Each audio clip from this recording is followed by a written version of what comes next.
I'm here at Reuther High School where we're going to have our Christmas Eve service, and we'll get to that in just a minute. But more importantly, I'm with two really good friends, Doug and Tom, who are part of Great Lakes Church. And we're going to chat for just a few about Christmas and Great Lakes and all of those things and how they tie together. But I want to start with something fun. Tom and Doug, what was the best Christmas present you ever got as a kid?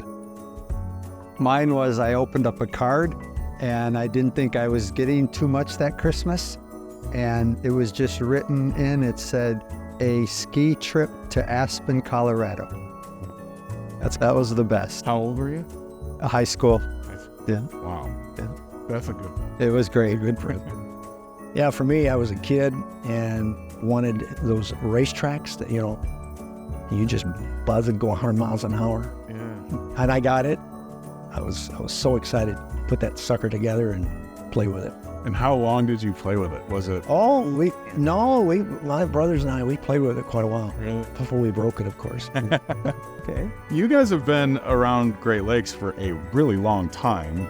I'd love for you to just share a little bit about how you ended up there, what your experience has been like, and really why do you love Great Lakes? Why haven't you left? Well, for me, Chris and I saw an ad and we said we would give it a try. We were looking for a church in our community because we had moved to Southeast Wisconsin a few years before that. And we went to what I think they labeled it a practice service. It was before they communicated it to the community. And so right back at the beginning, I was not in the living room with, I believe, Dave's parents, but I was at one of the practice services. So you've celebrated 15 Christmases at Great Lakes. I believe so. Wow, that's amazing. That is great. And Tom, how did you guys end up at Great Lakes? My wife and I were in transition, meaning we were looking for another church ourselves. And two of my adult children, two of my boys, started coming. They knew Dave Nelson really well. And so when they mentioned they invited us to join them for church, we're like, we got to check this out. Yeah. And because they hadn't been in church in years. Yeah. And so we were excited to join them. And that was at the theaters. And we sat in the kids' theater with one of my grandkids. And it was a great experience. Be part of it. Now, in a side conversation, you told me you could write a book on why you've stayed at Great Lakes. What would a couple of the examples from the book be? Well, to see the leadership, that was very transparent. My dad was a pastor. I was a pastor. And you weren't open. You couldn't be open about your hurts and your challenges because unfortunately people would use it against you. But here at Great Lakes, we've seen our leadership be very transparent and open. And then the other fact is that people are just friendly. And we have a great worship time and just opportunities to serve the Lord. And so I just, if you come and check it out. That's what I would say. Yeah, I love that. It's been a blessing. Yeah. Now, Doug, for you guys, why haven't you left? I mean, truth be told, Tom was a pastor, like he said, but you were too. Yeah. And here you are, you're doing ministry in a little bit different way here at Great Lakes. Tell us a little bit about why you're still at Great Lake. Well, I'll give you a little background. I was actually fortunate enough to grow up in a church and in a family that did teach me about Jesus. And I began to realize, though, that there was a little bit of pressure with my background. I don't really blame anybody except myself, but I would call it image management. Sort of this pressure to look or be or do or something like that. And I think what I found so engaging at the Great Lakes was from the beginning, I could be myself. I could be myself, and I feel like I could engage with people who could also be themselves. I'll never forget just different stories that endear you to the church. Dave shared a story of a woman who came to the church who left another church because she was told to be on medication for mental health care, probably was not spiritual. And she asked Dave, what's kind of Great Lakes' view on taking medicine for mental health? And he said, well, if you come to Great Lakes, you pretty much have to be. And I just thought, kind of an endearing response. Now, Doug, you had shared some thoughts about why Christmas means so much and why we as a church make such a big deal of it.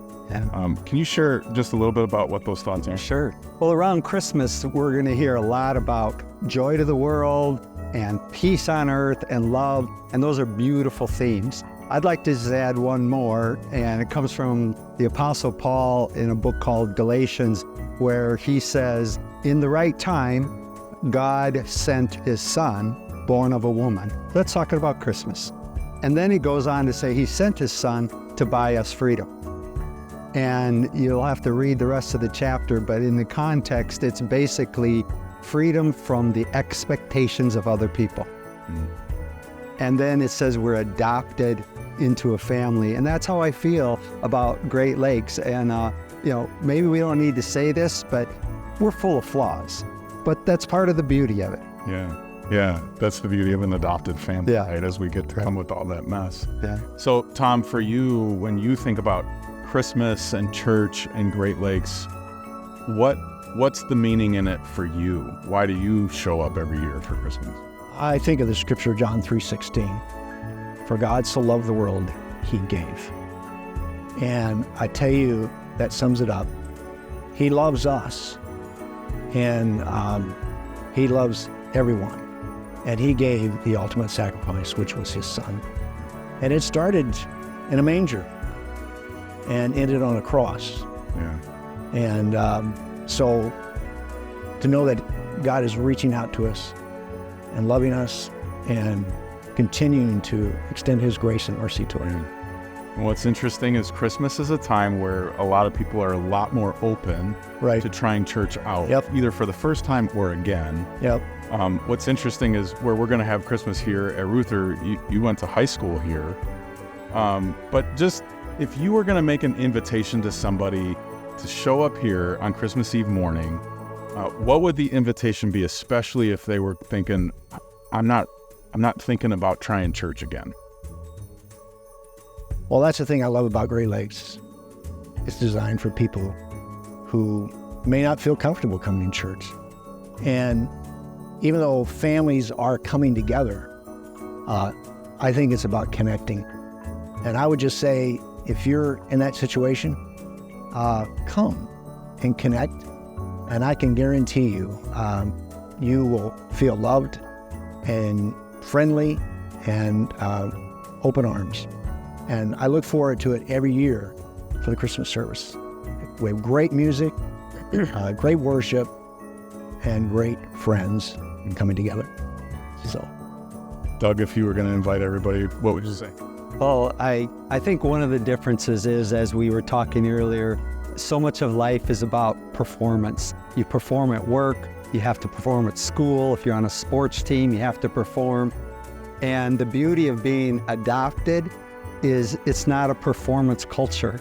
You're invited into a family, and it's an acceptance culture. And that's a big difference. So wherever you're at this fall and winter season, we just invite you to come to a place of acceptance, flaws and all.